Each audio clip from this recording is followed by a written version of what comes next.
What happened in the battle of Haldi Ghati between Maharana Pratap and Babur? ये बाबर कहाँ से आ गया जी? Subscribe and stay up to date with geopolitics with Ask Abhijit Clips. शायद ये अकबर की बात है। अकबर भी उसमें स्वयं उपस्थित नहीं था, अकबर के प्रॉक्सीज वहां पर थे। देखिए क्या बात है, ये बैटल ऑफ हल्दी घाटी एक 6 घंटे का बैटल था, लेकिन उसका कंटेक्स्ट अगर हम देखेंगे तो हमें समझ में आएगा कि ये किस लिए लड़ाई हुई। उस समय अकबर जो था, जो ये तुर्क था, वो पूरे भारत पर कब्जा करना चाहता था और समय उसने काफ़ी सारे राजपूतों को हराकर उन सबको अपने कैंप में ले लिया था। तो ये जो राजपूत राजा महाराजा जो थे वो अकबर के लिए काम करते थे और अकबर को अपना एम्परर मानते थे।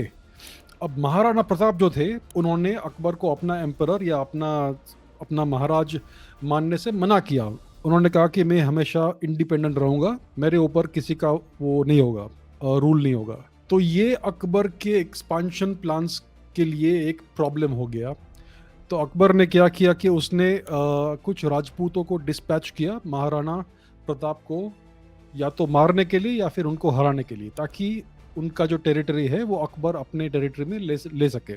तो अकबर का पॉलिटिकल ऑब्जेक्टिव और मिलिट्री ऑब्जेक्टिव ये था, या तो महाराणा प्रताप को हरा दे या फिर उनकी हत्या कर दे और उनका जो टेरिटरी है वो अपने टेरिटरी में ले ले।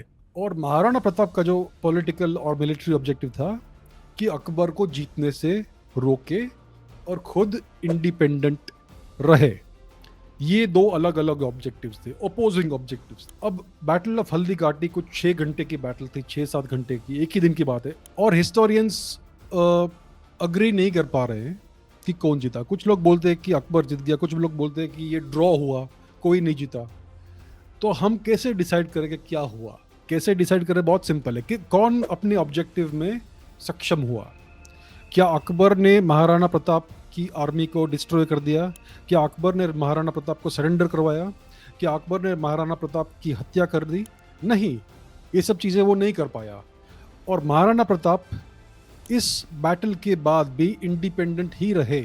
उन्होंने अकबर को अपना महाराजा नहीं माना।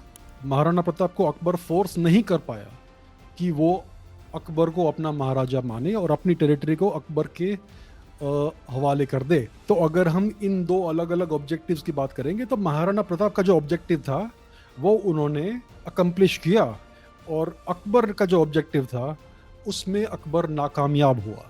तो इस क्राइटेरियन को अगर हम देखेंगे तो महाराणा प्रताप सक्सेसफुल रहे और अकबर नाकामयाब रहे।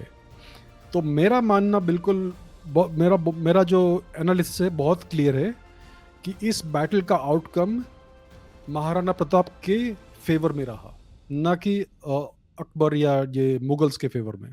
सिंपल बात है और कुछ नहीं।